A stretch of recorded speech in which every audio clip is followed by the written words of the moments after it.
Jesus of Nazareth, one of the most influential people in history, taught that the truly good life flows out of a close, intimate relationship with the creator of the universe. Yeah, Jesus believed this was the ultimate treasure of human existence, receiving God's love.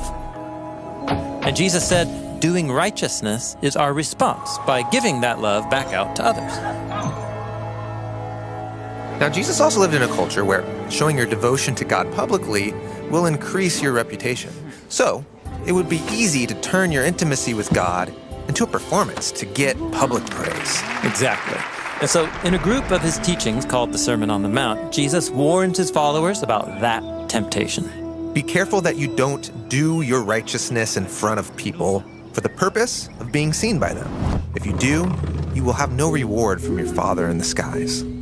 So, acting like you're close with God might gain you social status or applause. But, Jesus says, that's really all you're going to get. Jesus describes this performance as being a hypocrite, which comes from the Greek word hypokrites, which refers to a stage actor putting on a show. So, how can I know if I'm becoming a hypocrite? I mean, that seems like an easy trap. Yeah, it's super easy. And so Jesus offers 3 case studies. He uses the 3 most common ways in his day that Jewish people expressed their devotion to God, beginning with generosity.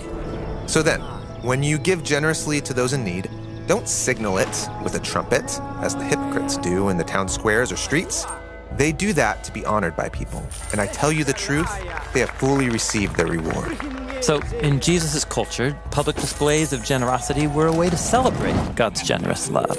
But they could also become a way to promote yourself. So Jesus offers an alternative. When you give generously to those in need, don't let your left hand know what your right hand is doing, so that your giving is done privately. And your Father who sees what is done in private, he will fully reward you. So, one foolproof way to make sure your generosity is really done out of love is to do it in ways other people can't see. But didn't Jesus also teach to let your light and good deeds shine as an example for others? Well, yes. When you consider all of Jesus' teachings on generosity, we see he regularly called his followers to give generously because it displays the heartbeat of God's love. But be careful and self-critical, he says. If there's even a hint of inner hypocrisy, it's probably wise to do your giving in private.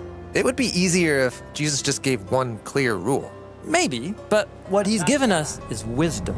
And that forces us to cultivate a closer relationship with God, trusting that he'll show us when to give in private or more publicly.